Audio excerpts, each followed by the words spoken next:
ser outra coisa qualquer no outro lado qualquer. Porque ser porteiro na casa de Deus era de extrema importância. Quando a palavra de Deus fala-nos em Atos, a propósito daquilo que vem no Velho Testamento, de que nos últimos dias Deus iria restaurar o tabernáculo de Davi. E para aqueles que conhecem a palavra de Deus, o tabernáculo de Davi foi uma coisa profética que Davi fez e que, do nada, no meio da história de Israel, foi levantado como uma imagem daquilo que seria a igreja. Então havia o tabernáculo de Moisés, onde os rituais da lei aconteciam, onde os animais eram sacrificados, onde havia áreas específicas do tabernáculo, onde, de acordo com a sua importância, os sacerdotes poderiam ir até um lugar, que era o lugar santo, onde apenas o sumo sacerdote poderia ir, e havia responsabilidades diferentes para os levitas, para os sacerdotes que entravam ali naquela casa. Mas quando Davi, pela revelação de Deus, levanta um tabernáculo diferente, ele faz uma coisa completamente diferente. Aquele tabernáculo deixa de ter compartimentos, a arca do tesouro, que era onde se manifestava a presença de Deus, estava no centro daquela tenda, e diz que ele pôs os sacerdotes, que antes tinham uma série de outras condicionantes e outras funções, todos à volta da arca, para louvar a Deus, com acesso direto à presença de Deus. E diz que no tabernáculo de Davi só instituiu duas funções. Aqueles que tinham que cantar e louvar continuamente, e diz que eles faziam turnos, mostrando uma imagem daquilo que deve ser a igreja hoje em todo o mundo, louvando a Deus 24 horas por dia, mas diz que também instituiu os porteiros. E os porteiros, na casa de Deus, à luz profética, são tão importantes quanto aqueles que estavam adorando, cantando, saltando, dançando e declarando a palavra de Deus à volta da arca.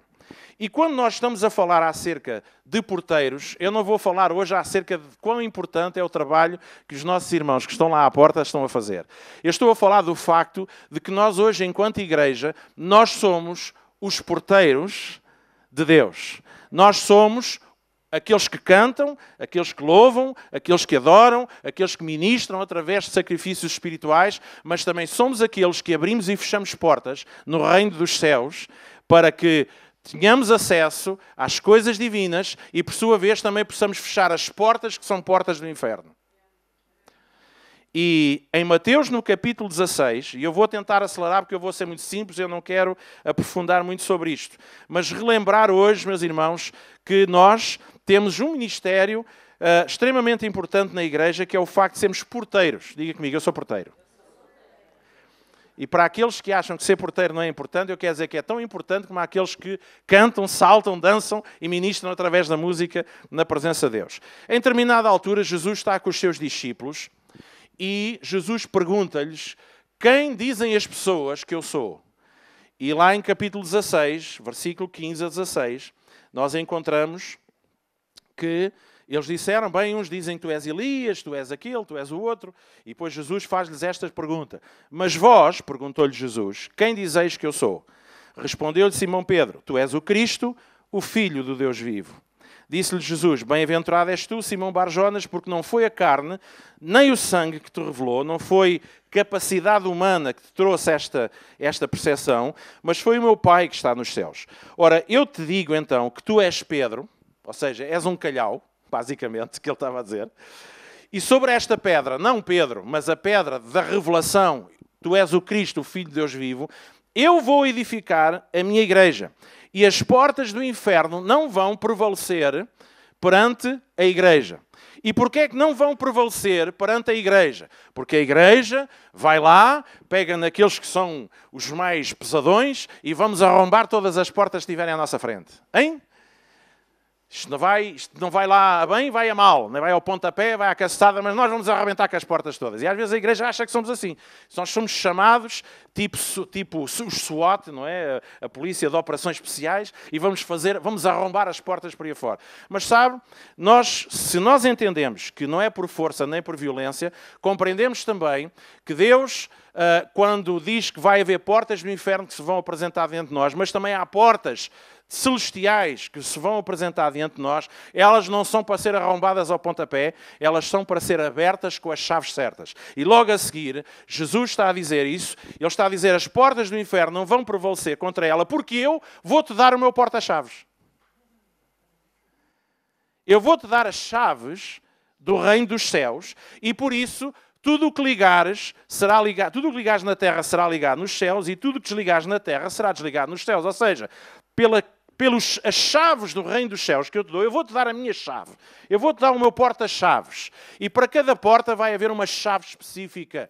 E para cada porta tu vais não precisar de fazer as coisas de forma violenta e forte, mas eu vou-te dar chaves através do qual todas as portas, elas não irão permanecer fechadas diante de ti, porque tu vais ter a capacidade de as abrir. Como? Pelas chaves que eu te vou dar. Alguém percebe o que é que eu estou a dizer? Porquê? Porque na restauração do tabernáculo de Davi, que é hoje aquilo, o tempo que estamos a viver, aquilo que Deus restaura foram os cantores e foram os porteiros. E nós somos porteiros de Deus para abrirmos e fecharmos na dimensão espiritual todas as portas que precisam ser abertas ou fechar aquelas que precisam ser fechadas. Quando a Bíblia diz tudo o que ligares será ligado, tudo o que desligares será desligado, mesma coisa, tudo o que fechares ficará fechado, tudo o que abrires será aberto.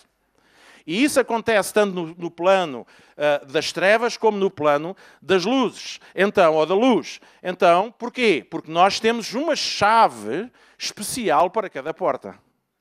E enquanto igreja, nós precisamos de perceber a importância de sermos pessoas que abrimos o mundo de Deus para as pessoas e fechamos as portas do diabo para as pessoas. Esse é o papel da igreja. Essa é a nossa função. Essa é a nossa capacidade. Essa é a nossa autoridade. Porque nós temos o porta-chaves de Deus. Coisa fantástica. Deus nos nomeou para sermos porteiros do reino dos céus. Aleluia. E alguns irão perguntar, pastor, e eu por ser porteiro, tenho direito a alguma casinha? Será que posso ter um desconto no condomínio? E há várias chaves importantes, eu não tenho tempo para falar sobre todas, iremos falar acerca de algumas, mas gostaria de falar acerca de algumas chaves. Sabe, quando nós pegarmos nesta palavra, e muitos têm ensinado sobre esta palavra acerca da autoridade, temos no nome de Jesus, noutras passagens fala acerca, se dois de vocês concordarem, fala acerca do poder da concordância, também isso é uma chave do reino dos céus. Mas as chaves do reino dos céus não têm só a ver com o nós orarmos, ou só nós dizemos em nome de Jesus, ou nós gritarmos com os demónios, ou nós fazemos aquelas coisas que muitas vezes nos foram apresentadas como fórmulas e métodos. Chaves no reino dos céus são todos os princípios que Deus nos tem dado na palavra de Deus, que ao serem ativados na nossa vida, desbloqueiam as portas que muitas vezes estão diante de nós, fechadas ou abertas. Alguém percebe o que é que eu estou a dizer? Diga assim, nós somos porteiros. Primeira chave, que é uma chave que ninguém gosta de ouvir, é a chave da obediência. A chave da obediência é uma chave vital para abrir portas. Porque muitas vezes Deus nos diz, vai por ali, ou faz assim, ou vais fazer daquela maneira, e nós tentamos negociar com Deus e dizemos assim, Senhor, então e se tal eu compensar isto com oração? Deus diz, olha, eu quero que tu vás ali à tua vizinha e vais-lhe dizer aquilo que eu tenho para te dizer. Senhor, não, eu prefiro orar por ela. Eu até prefiro tirar 40 dias de jejum e de oração, tudo menos e falar com ela. Mas deixem-me dizer, não há forma a dar, não há atalhos, não há contornos, não há negociações. Quando Deus diz que é assim, então nós temos que fazer. E essa chave de obediência desbloqueia portas que outras coisas não vão desbloquear. Podes ir buscar as outras chaves todas, mas quando Deus diz que naquela porta é a chave da obediência que vai abrir aquela porta, é essa que nós devemos utilizar. E eu sei que a palavra obediência assusta muita gente, porque sempre que falamos sobre obediência, pensamos logo em sermos manipulados, em sermos subjugados, em alguém nos mandar, em alguém nos controlar, em alguém nos esmagar se for necessário, para nos esforçar a obedecer. Mas no reino dos céus, a obediência só é obediência porque eu decido obedecer. Uma obediência só é obediência quando existe a atitude de obedecer. Porque aquele que é forçado a fazer, na verdade, não está a obedecer coisa nenhuma. Porque interiormente não existe obediência nenhuma. Faz porque tem medo das consequências. Faz porque tem medo de castigo. Faz por qualquer outra razão. Mas a chave da obediência desbloqueia as portas que se abrem diante de nós. Em Deuteronômio 28:1, a palavra é bem clara ao dizer: e será que se ouvires a voz do Senhor teu Deus e fizeres aquilo que Ele te diz, então, entre outras coisas, Ele te vai exaltar acima das nações, neste contexto. No nosso contexto, Ele vai pôr por cabeça e não por cauda. Vai-te pôr por cima. Se nós nos sujeitarmos debaixo da sua poderosa mão, a seu tempo Ele nos vai exaltar. Como é que nós nos submetemos? Como é que nós nos sujeitamos? Ou tendo um papel de coitadinhos, chorando muito, sentindo mal acerca de nós mesmos, dizemos que não prestamos para nada. Acha que é isso que é submeter? Não. Sujeição debaixo da mão de Deus é ouvirmos aquilo que Deus tem a dizer, pegarmos naquilo que Deus disse e vivermos de acordo com aquilo que Deus nos disse. E esta chave da obediência faz abrir portas na nossa vida que muitas vezes estão bloqueadas, bênçãos não vêm porque nós não obedecemos, portas que por sua vez deveriam ser fechadas, não são fechadas e continuam a trazer-nos corrente de ar, e as correntes de ar, os irmãos sabem que é perigoso. Eu vou pegar num versículo, que eu já sei que vai assustar os irmãos, em Malaquias, no capítulo 3, versículo 10. Mas quero-vos dizer, fiquem descansados, que eu não vou falar de dízimos, está bem? Eu vou falar do princípio que está lá no versículo, mas não vou falar de dízimos. Portanto, não escusa tentar fugir, que eu mandei fechar a porta à chave, está bem? Diz assim: tragam todos os dízimos aos depósitos do templo, para haver alimento suficiente na minha casa. Se vocês fizerem isto, eu vou abrir as janelas do céu e derramarei uma bênção tão grande que não terão lugar onde guardar essa bênção. Experimentem, deem-me uma oportunidade de provar que isso é verdade. Hein? Coisa gira. Uma versão diferente. E nós sabemos que, fruto desta promessa, Deus diz: só porque vocês fazem isto, as bênçãos vão ser desbloqueadas na vossa vida. Agora, deixe-me dizer, aqui está a falar de um contexto do dízimo, mas tira o dízimo. Meta lá outra coisa qualquer. Tudo aquilo que Deus nos indica para nós fazermos, quando nós fazemos, nós abrimos janelas e portas do céu sobre a nossa vida. Porque a obediência é uma chave. A obediência não é uma coisa má, meus irmãos. A obediência é uma coisa fantástica. Porque a obediência aqui é submetermos a nossa vontade à vontade de alguém que sabe muito mais do que nós. Que sabe mais de olhos fechados do que a humanidade toda de olhos abertos. E porque Deus é bom, a sua vontade é perfeita, mesmo que eu não perceba nada daquilo que Deus me está a dizer para fazer. Mas eu vou e faço, que eu confio que Ele sabe. E ao fazer, e Deus vê que eu tenho a confiança necessária para obedecer, essa chave, porque a obediência é uma chave, gente. A obediência não é um sacrifício. A obediência não é uma punição. A obediência é uma chave espiritual do reino dos céus. E quando nós usamos essa obediência, as portas do céu vão se abrir sobre as nossas vidas. E nós vamos ver bênção na nossa vida.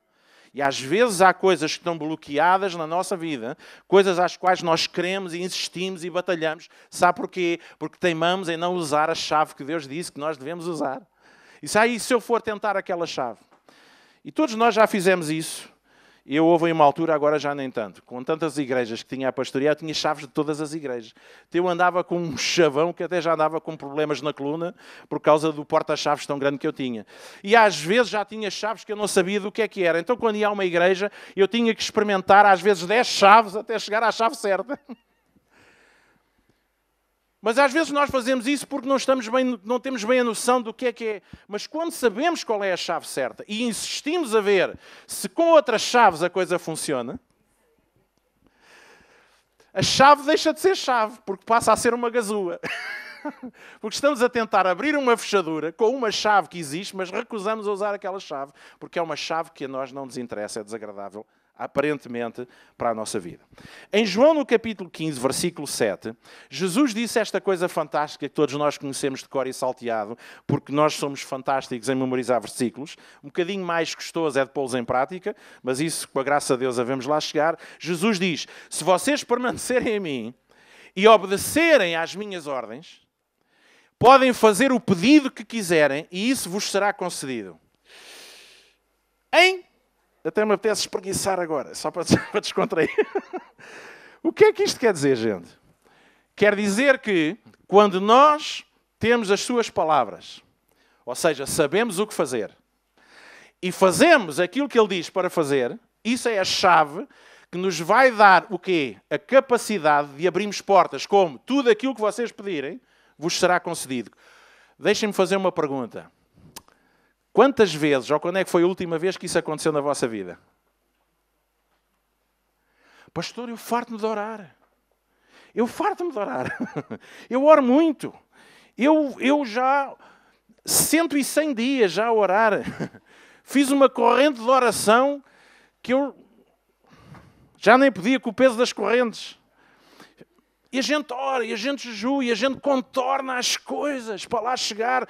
Mas deixe-me dizer, oh minha gente, não há negócio com Deus. A gente ou faz como Ele diz, ou então a gente falha. E não é porque Deus é tirano ou porque Deus é mau, mas é porque Ele sabe. Ele sabe qual é a chave. E quando nós fazemos aquilo que Ele nos manda fazer, então aí temos a capacidade de virmos à presença de Deus, ou na presença de Deus, na verdade, nós caminhamos todo o dia, e podemos chegar onde for necessário, orarmos e vermos as coisas acontecer. Sabe porquê? Porque não é a oração apenas que faz as coisas acontecer. É uma oração que é fruto de uma vida que obedece. E quando nós vivemos a chave da obediência, Deus pega em nós e vai-nos exaltando sobre cada circunstância que vai acontecendo na nossa vida. Deus nos faz caminhar em vitória sobre as situações da nossa vida. Amém? Porque a chave do reino dos céus... pastor, eu pensei que a chave do reino dos céus era falar línguas. Não é, gente. Eu conheço muita gente que fala línguas, mas não obedece a Deus. Obedecer a Deus é a primeira chave. Diga comigo, obedecer a Deus. Aleluia. Passe lá a mãozinha na bochecha do irmão que está ao pé assim. Pronto, já passou. Tem calma. Mantém-te calma. Para você, eu mantenho-me calmo. Não estou a conseguir manter fresco. Oh, glória. Depois nós temos uma segunda chave. E essa chave chama-se a chave do conhecimento. Diga comigo, a chave do conhecimento. Há pessoas que acham que quanto mais ignorante, mais espiritual. Porque acham que o conhecimento se opõe à espiritualidade. Pois eu não vejo isso na Palavra de Deus, não encontro isso na Palavra de Deus. O que eu encontro na Palavra de Deus é, a uma determinada altura, Deus a falar ao seu povo, diga, ao seu povo, não era aos conhecidos, não era aos povos que estavam ao redor, era ao seu povo, e dizer, vocês têm sido destruídos por falta de conhecimento. A falta de conhecimento faz com que portas do diabo fiquem abertas e faz com que portas do céu que deveriam estar abertas estejam fechadas. Porque muitas vezes aquilo que nós não sabemos acaba por nos destruir. Deus é bem claro a dizer que não convém que nós sejamos pessoas ignorantes. Paulo dizia, eu não quero que vocês sejam ignorantes acerca, por exemplo, dos ardis de Satanás. Eu quero que vocês saibam. Eu quero que vocês tenham conhecimento. Eu mesmo, o apóstolo Paulo, quando estou envolvido em lutas espirituais, eu não ando como que a dar socos no ar. Eu sei exatamente com quem é que eu estou a lutar. Eu tenho os meus olhos abertos. E a oração de Paulo pelo povo era este. Pai, abre-lhe os olhos. Diga à pessoa que está ao pé assim, abre os olhos. Olhos quê? Olhos espirituais. Olhos do entendimento. Porque uma mente renovada, uma mente que está cheia do conhecimento de Deus, não estou a falar apenas de teoria. Estou a falar de conhecimento teórico, porque é importante termos o conhecimento letra, mas temos o conhecimento que o Espírito nos confere. Deixem-me dizer que informação é uma coisa importantíssima no reino dos céus. É tão importante no reino dos céus que Deus nos deixou um livro chamado Escrituras, Bíblia Sagrada, o nome que a gente quiser dar, a Palavra de Deus, para que por ele nós possamos adquirir conhecimento. Porquê? Porque o conhecimento leva-nos a saber o que é nosso por direito, sabermos desmontar as mentiras do diabo e, como tal, podemos fechar na cara do diabo a porta e podemos abrir a porta do céu que vai trazer bênção à nossa vida. Muitas pessoas acham que Jesus foi chamado de mestre porque era filho de Deus. Mas esquecem-se que Jesus gastou a sua vida a encher-se de conhecimento da palavra de Deus. E foi por causa disso, em determinado patamar da vida dele, que as pessoas olharam para ele e o reconheceram como mestre, como rabi. Eles não lhe chamaram rabi porque ele era filho de Deus. Muitos deles nem o reconheciam como Jesus, filho de Deus. Mas reconheceram-no como mestre por causa do conhecimento que ele evidenciava. E nesse conhecimento, com a ajuda do Espírito Santo, quando passou pela tribulação e pela tentação e foi levado ao deserto pelo Espírito de Deus, o diabo chegou lá com falinhas mansas e tentou pegar na palavra e contornou a palavra e distorceu a palavra, mas Jesus sabia mais do que ele, porque Jesus estava cheio de conhecimento e verdade. Porque conhecimento é uma chave importante na vida da igreja. Informação é importante na vida da igreja, de tal maneira que Jesus nos mandou ir pelo mundo e levar uma informação diferente às pessoas. Levar aquilo que Deus diz, aquilo que é o conhecimento do coração de Deus. E levar-nos as pessoas a saírem da mentira, de uma informação falsa, de uma falsa publicidade que o diabo conseguiu convencer as pessoas. Então, informação é importante. Conhecimento é importante. Ah, pastor, mas eu prefiro ler apenas... falar línguas, ou eu prefiro apenas... orar, mas deixe-me dizer, é importante adquirirmos conhecimento.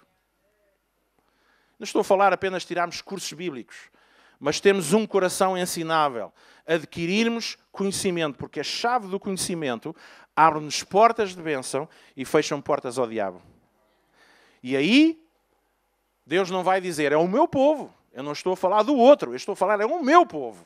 O meu povo, que deveria ser um povo abençoado, que deveria ser um povo vitorioso, que deveria ser um povo que em tudo revelava essa capacidade, porque eles são os meus agentes na terra, mas eles estão a ser destruídos.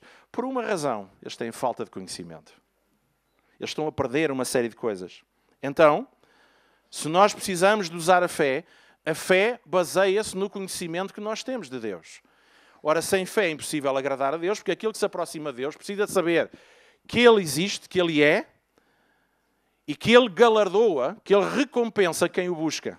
Ora, nós, para nos aproximarmos nessa base, temos que ter conhecimento para tal. A fé não se assenta em coisas vagas. Assenta-se naquilo que nós já conhecemos. Dê lá uma cotovelada na pessoa que está ao pé de si e diz a chave do conhecimento. Então já temos aqui duas chaves. A terceira chave do reino dos céus chama-se a chave da visualização. E isto não tem nada a ver com a nova era, não tem nada a ver com iogas, com mentalizações, tem a ver com um princípio das Escrituras. Se tu não podes ver na tua mente, nunca irás ver no teu futuro. Se tu hoje, pela fé, não consegues ver e criar a visão interior daquilo que pretendes alcançar, daquilo que é a promessa de Deus para a tua vida, então dificilmente tu vais conseguir ver aquilo que, ou ter aquilo que queres, porque não cultivas dentro de ti a capacidade de ver pela fé a tua situação. Então, quando nós falamos acerca das chaves da visualização, estamos a falar acerca de que a renovação da nossa mente é um segredo de transformação da nossa vida, porque a nossa mente é poderosa. E é poderosa porquê? Porque nela tem a capacidade de visualizar pela fé aquilo que está adiante de nós. Como é que eu sei isso? Porque o pastor Luís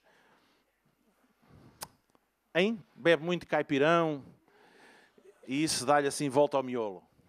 Não, está nas Escrituras.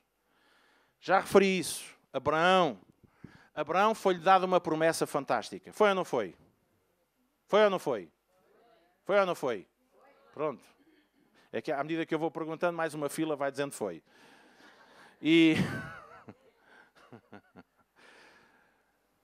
Mas Abraão, primeiro, teve dificuldade, porque Deus foi confessando, foi largando palavra criativa sobre a vida de Abraão e de Sara. Vocês vão ser pais de uma grande nação. Sabe o que é que Sara se riu? Sara riu-se porque não estava a ver. Nem sequer conseguia imaginar aquilo. Porque ele já era velhote, ela já era velhota. Naquela altura não havia comprimidos azuis. E mesmo que houvesse, tinham que tomar também às vezes comprimido para as memórias. Né? Porque com aquela idade, para que é que isto serve? Já me lembro. Mas, então... E Abraão não estava a ver. Deus lhe estava a lhe dizer, mas tu vais ter um filho. Não, mas é impossível. Mas Deus continuou a falar a palavra de Deus sobre ele. E continua a falar a palavra de Deus sobre ele. Continua a falar a palavra. E de repente conhecimento começa a tomar lugar no coração dele. E finalmente, tanto ele como Sara creram que iam ser pais. Mas houve uma fase de 25 anos à espera. Quer dizer, se já era impossível no momento em que receberam a promessa virem a ser pais, imaginem 25 anos depois. É porque Deus às vezes gosta de se assegurar que é mesmo impossível, humanamente falando, as coisas acontecerem. Tem mesmo que ser pela graça dele e pelo poder dele. Mas o que é certo é que Deus disse a Abraão uma coisa. Olha, eu sei, porque vai haver um processo, que vai haver dias em que vais ser tentado a deixar de acreditar. Vais ser tentado a deixar de esperar a promessa. Então eu vou-te dar uma imagem. E a imagem é essa. Cada vez que tu olhas para o céu, tu vais ver as estrelas do céu e nelas tu vais-te rever e vais rever todos aqueles que vão sair dos teus lombos. Porque tu vais ser pai de uma grande nação. Poder da visualização. Há um tempo atrás eu falei acerca disso porque isto é muito importante. E por isso é que a palavra de Deus diz que os nossos olhos, mas não tem só a ver com os olhos físicos, os olhos espirituais são extremamente importantes. A forma como os usamos. Creio que foi Jacó, o tal que o Labão, o seu sogro, tentou iludir. Lembram-se dessa história? Quem é que conheceu Labão? Pois, não é do meu tempo, mas pronto. Está sempre uma vítima. Há sempre uma vítima. Então, o que é que acontece? Houve ali uma negociata acerca dos rebanhos e Jacó propôs que os rebanhos que ficassem malhados ou listrados ficassem para ele, lembram-se? E o manhoso porque aqui era uma manhã santa.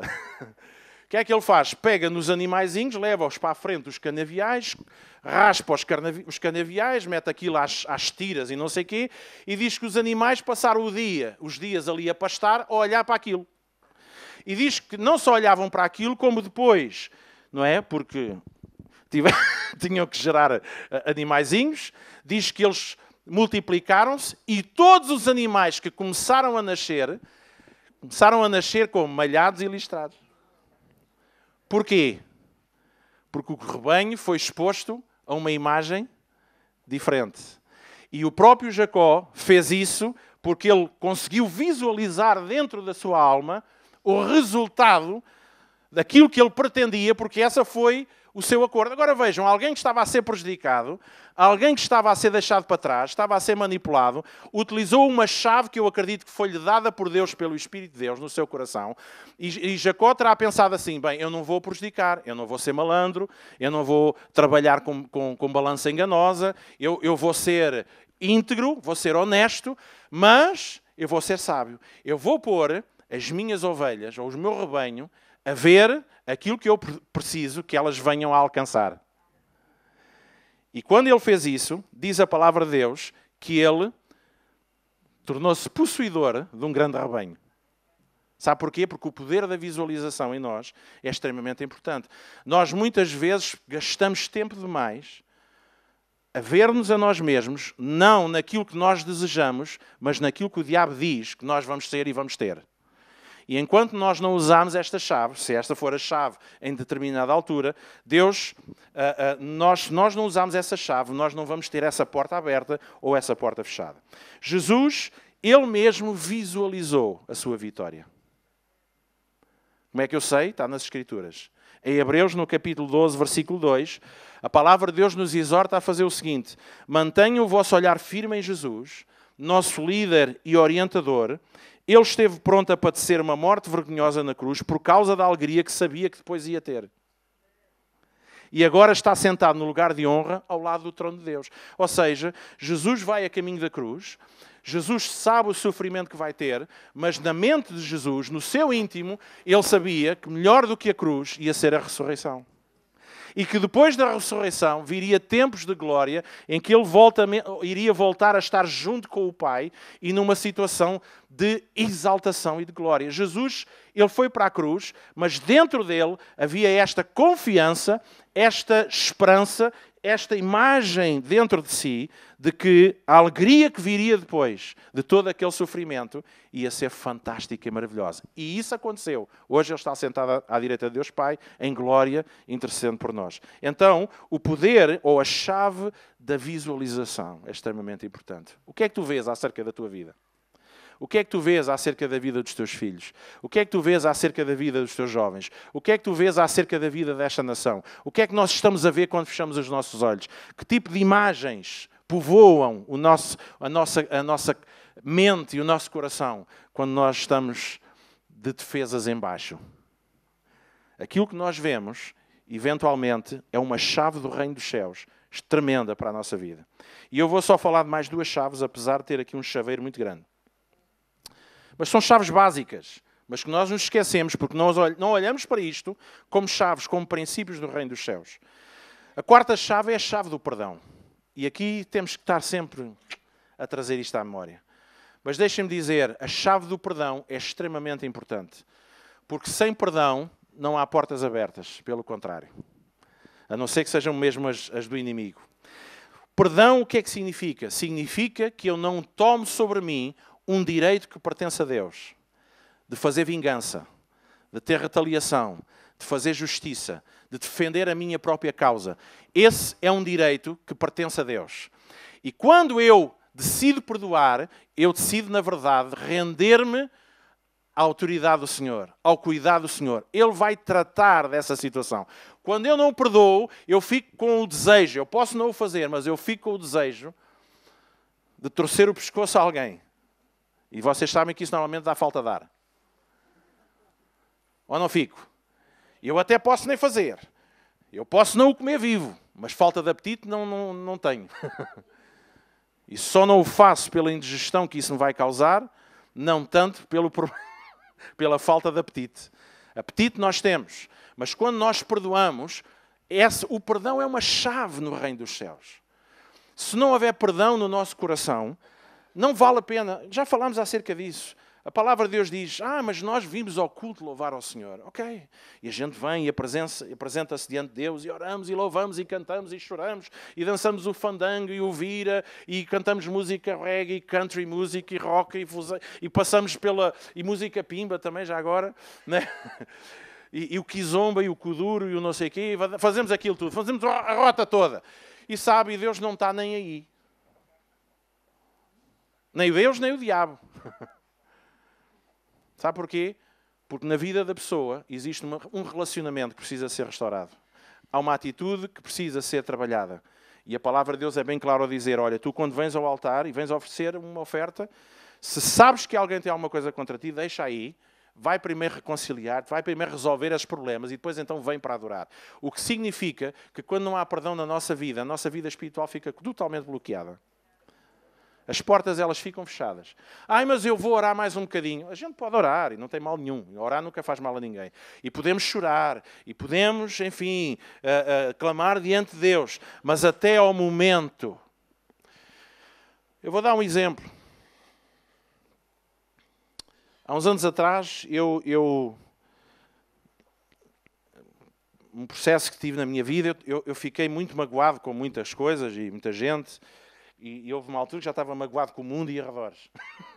Porque chega uma altura, quando aquilo é alimentado e cultivado, nós ficamos embrulhados naquilo e às 2 por 3 já nem sabemos quem é que nos fez mal, né? Dá-nos vontade de entrar aos tiros em todos os bares. Eu sou o novo xerife da cidade. Bem, e Deus começou a lidar comigo acerca do facto que eu deveria sair dessa e deveria começar a fazer aquilo que já fez, começar a ministrar à vida de pessoas. E eu sempre disse que não, sempre resisti, porque estava ressentido, estava magoado, estava amargurado, e eventualmente até com Deus, e eu resisti. E Deus disse, não, mas tu tens que o fazer. E para fazer, tu tens que perdoar de uma vez por todas. E na semana em que eu disse, Deus, eu perdoo tudo aquilo que me fizeram. Eu liberto perdão, até sobre tudo aquilo que eu nem sei, mas eu liberto perdão. E porque liberto perdão, eu mesmo fico liberto então para fazer aquilo que tu me estás a fazer. E há aqui 2 chaves. A chave do perdão e a chave da obediência. E naquela semana, assim que eu tomo aquela decisão diante de Deus, Deus testa a minha decisão. E naquela semana começa-me a aparecer gente em casa a pedir ajuda. E eu tinha que me levantar todos os dias às 4 da manhã. E às vezes aparecia-me gente à 1 da manhã em casa. Só para testar. Enfim, Deus é um cómico. Sabe? E eu começo... Disse, não, está decidido, eu uso esta chave. Só que na altura eu nem pensava se aquilo era uma chave, se aquilo era um chavão, não é? E a gente fez. Sabe o que é que aconteceu naquela semana? Eu nunca me esqueço disto. Havia uma série de assuntos na minha vida que estavam pura e simplesmente bloqueados, empancados. Desde questões financeiras, desde a questões de trabalho, desde a questões até pessoais da minha alma, uma série de coisas na minha vida que eu orava, eu chorava, eu batalhava com Deus, mas Deus disse assim, meu amigo, se queres sair desta, tens que usar esta chave. Acabou. E Deus até sabe que tu tens razão. Mas sabe, Deus tem mais razão do que nós. Ele diz assim, dá-me a tua razão, eu vou tomar conta dela e agora fazes aquilo que é a minha razão. E a minha razão é essa. Perdoa, liberta, entrega-me os teus assuntos que eu vou cuidar deles e agora faz aquilo que eu te mando. E eu, ao fazer isso, ouça, aconteceu uma série de coisas. Tudo se resolveu. As pessoas vinham bater à porta, não só para pedir ajuda, mas surgiu uma série de situações em que pessoas vieram ter comigo, resolveram-se os problemas assim, imediatamente, que algumas vezes até eu fiquei...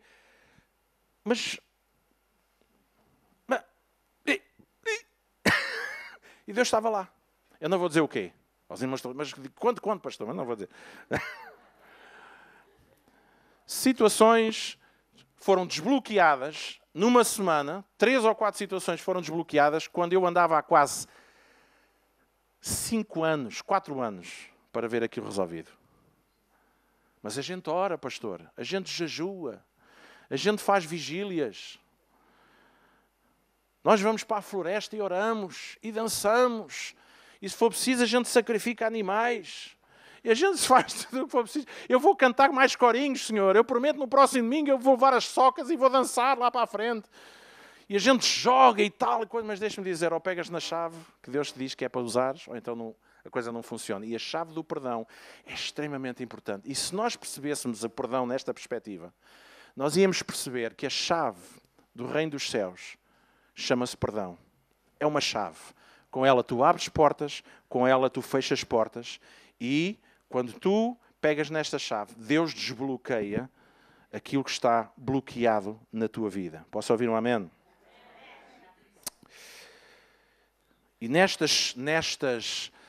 coisa de abrir e fechar portas, porque afinal somos porteiros. E somos porteiros porque Deus nos deu a chave do reino dos céus.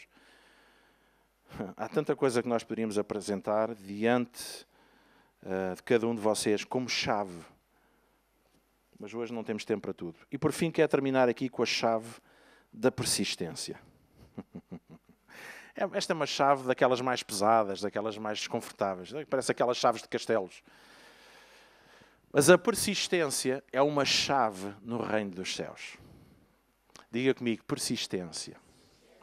Persistência é a continuação de sermos insistentes. E, muitas vezes, não olhamos para a persistência como uma chave. E quando, às vezes, aquilo que Deus pede de nós é que nós possamos persistir em buscar, em conhecer a Deus, continuemos a fazer aquilo que nós sabemos que é certo, porque no momento certo vai desbloquear as portas certas, então, quando nós percebemos isso, nós vamos persistir. Porque persistência é uma chave também do reino dos céus. Permanecer, prevalecer, perseverar naquilo que sabemos. Quando há bocado estávamos a falar de Abraão, pensamos assim, Abraão, um homem de Deus, fantástico, aliança com Deus, enfim, aquela coisa toda. Mas Abraão teve que persistir 25 anos. Há quanto tempo é que tu persistes? A gente às vezes persiste um anito e já chega. 5 anos e a gente desiste. Mas persistência é uma chave. Faz e continua a fazer aquilo que sabes que tens que fazer até o momento em que tu vês as coisas acontecer. Certo? Continua a semear, continua a fazer o bem. Não desanimes, não te canses, porque a seu tempo tu irás receber o fruto da tua persistência. Certo? Começa pela manhã a lançar o teu pão sobre as águas. E não estou aqui a falar de finanças, estou aqui a falar de persistência. E depois lança sobre, continua a fazer, e talvez ao final do dia, ao fim de muitos dias, tu vais ter o fruto daquilo que tu fizeste, porque a persistência é uma chave. E hoje ninguém gosta de persistir em coisa nenhuma. Agora vinha no caminho e vi lá umas bandeiras lá em Coimbra, mais um McDonald's que abriu. Isso é que a gente quer, McDonald's. E às vezes o espírito do McDonald's também entra na igreja. Eu quero um Happy Meal. Eu quero um Happy Meal. Eu quero comida rapidamente feita. Eu não quero esperar nada. Aliás, hoje estamos numa nação em que se os irmãos por causa de já serem crentes há tanto tempo e virem a tantos cultos, vocês podem pedir a equivalência e tornar... e vão à universidade e trazem um diploma, está bem? Porque já têm muitos anos disto. Né? E todos nós podemos ser licenciados em Teologia e Educação Cristã. Porque vivemos num país em que hoje a persistência não é mais louvada. Nós viemos de um tempo e de uma geração que nós já esquecemos, em que o valor da persistência e o valor do esforço, o valor da persistência, porque a palavra de Deus fala-nos acerca de longanimidade. Sabe o que é isto? É ter ânimo por longo tempo. Esse é um fruto espiritual, porque é preciso. E nós viemos de uma geração em que os nossos pais nos ensinaram que para construir alguma coisa é preciso tempo e esforço. Hoje ninguém quer tempo e esforço. Quer fácil e rápido. Ou não é? Sou eu com os nervos. Toda a gente hoje quer fácil e rápido. Mas deixem-me dizer uma coisa. Quantos de vocês é que nasceram já com o tamanho que vocês têm? Coitada da mãe. Quantos de nós é que já nascemos a saber aquilo que nós sabemos hoje? Quantos de nós? Ninguém. Foi preciso tempo. Foi preciso perseverança. Foi preciso persistência daqueles que cuidaram de nós para fazer de nós os homens e as mulheres que nós hoje somos. E até Deus, porque esta noção que nós temos de que Deus tem lá em cima um grande comando, agora não é um comando, é tipo uma PlayStation espiritual, não é? E Ele pega nos botões e nós, chama-se o cristão tipo cogumelo, tipo aviário. E nós aceitamos Jesus e de repente já somos os maiores. Isso não existe, gente. Até Deus percebe a importância do tempo. Até Deus percebe a importância da persistência. Sabe porque é que nós hoje estamos aqui, gente? Porque Deus é persistente. Oh, gente. Deus é persistente. Deus ainda não desistiu. Deus ainda não nos abandonou. Deus ainda continua a investir na nossa vida. Sabe porquê? Porque Ele é chato como a petasse. Bem, agora estou a brincar. Mas Deus sabe o que é que eu estou a dizer. Ele não nos larga. Ele tem uma aliança connosco para sempre. Eu vou estar contigo sempre. Porque eu sou aquele que vou persistir. E quando os outros desistirem, eu não vou desistir. Eu vou persistir. Ah, pastor, mas lá na Bíblia diz que Deus criou a terra em 6 dias e ao 7º dia Deus descansou. Por isso a terra hoje, como já está construída, nós trabalhamos só 5 dias e descansamos 2. Mas até isso já está. E temos esta ideia de que Deus chegou ali e pum trás e mostrou, este é o tipo de semana de trabalho que eu quero. E ao fim de 24 horas Deus tinha a terra completa. Mas quem é que disse isso? A Bíblia até diz que um dia para Deus são como 1000 anos, ou seja, não tem tempo. Quem é que nos diz a nós que Deus realmente criou a terra, como nós a conhecemos, mas que isso não foi um processo de milhões de anos? Só porque está resumido em meia dúzia de versículos? Isso não quer dizer nada. Um dia para Deus pode ser 1000 anos. E 1000 anos na palavra de Deus é uma linguagem que significa sem tempo. Então a própria criação de Deus foi uma criação com tempo. Deus disse que a terra produza. Repare, ele quando chegou às ervas, por exemplo, ele diz que a terra produza. Não diz haja. Se a terra produziu, quantos irmãos é que vocês é que têm semeado, por exemplo, qualquer coisa e no dia a seguir já lá estava, pronto para colher? A terra precisa de tempo, precisa de persistência, precisa de trabalho. Deixe-me dizer, a chave da persistência é uma coisa que muitas vezes nós não entendemos, não compreendemos e achamos até um problema, em vez de vermos que isso pode ser uma chave. Persistir, permanecer, perseverar até ao fim, porque muitas vezes nós desistimos a 10 metros da vitória. E nós até somos uma nação que no passado fomos tão persistentes. Ou não fomos? O povo português foi um povo de persistência. Foi um povo que contrariou expectativas e descobriu metade deste mundo. E implantou, e construiu, e desenvolveu. Hoje vamos aos Jogos Olímpicos. Ai, estou com uma depressão. Falta 5 minutos para chegar à linha, desisto, estou com problemas. Sabe o que é que falta? Persistência. Hein? Mas isto só reflete alguma coisa que muitas vezes acontece na alma das pessoas. E às vezes na igreja nós percebemos isso também. E muitas vezes as pessoas, e acabamos por alimentar um bocado disso, as pessoas vêm a Jesus que Deus cura marrecas com limão. E a pessoa vem, e vem à espera do milagre instantâneo. Quando a gente começa a falar de discipulado, quando a gente começa a falar em andar no caminho com Jesus, quando a gente fala acerca do tempo que implica relacionamento, porque vir à igreja ou vir a Jesus não é ir à bruxa, nem é ir ao cartomante, nem é ir ao homem e ao pato, não é? Percebe? Tem processo, diga comigo, processos. Alguns já começam a equacionar se vale a pena. Porque eu quero. É a solução da minha situação. Mas a chave da persistência.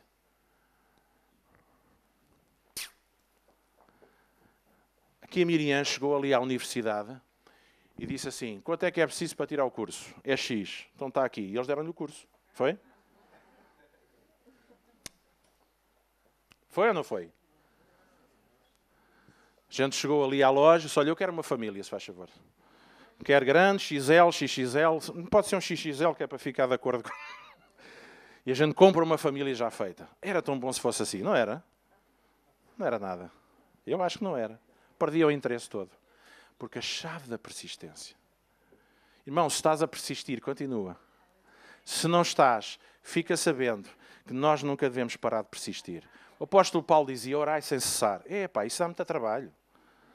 Então, mas como é que eu vou orar sem cessar? Eu tenho que comer, eu tenho que dormir, como é que eu vou orar sem cessar? O Paulo está a dizer para a gente andarmos aí todos gaseados a tomar cafeína para orarmos 24 horas por dia. O que ele está a dizer é, não pares de orar até veres o processo completado.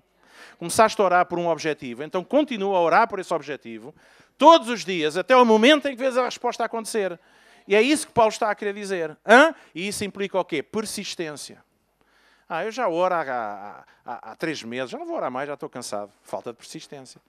E essa chave fica pendurada no chaveiro e a porta continua fechada. Porque Deus é o Deus que faz as coisas, que abre, que responde, mas nós precisamos de usar as chaves.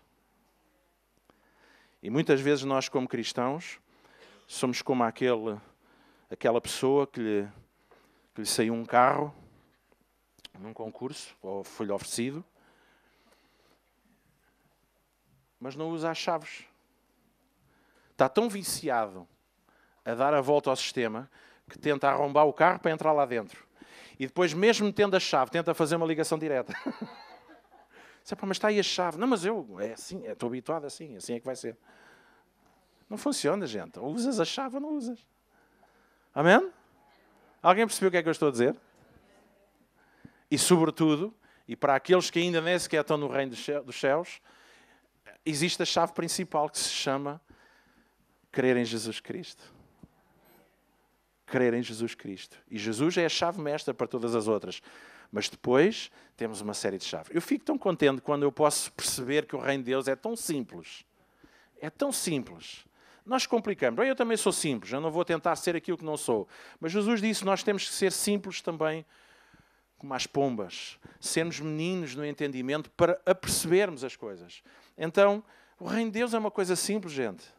Diga comigo, é uma coisa simples. Quantos de nós esta manhã aqui queremos usar as chaves que Deus nos deu?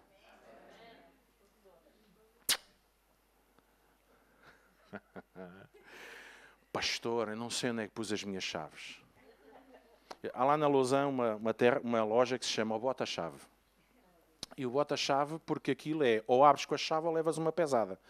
Porque o trabalho deles é andar a abrir portas para pessoas que se esqueceram das chaves e então vão lá e arrombam as fechaduras e depois têm que ter fechaduras novas e eles fazem esse trabalho.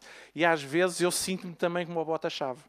Os irmãos não usam a chave, perdem as chaves e depois vêm pedir ao serralheiro, olha, por favor, venha-me ali arrombar a porta, se faz favor. Mas, gente, vamos usar as nossas chaves. Amém? Vamos ficar de pé e vamos orar porque o Tony, vem aqui à frente, faz favor.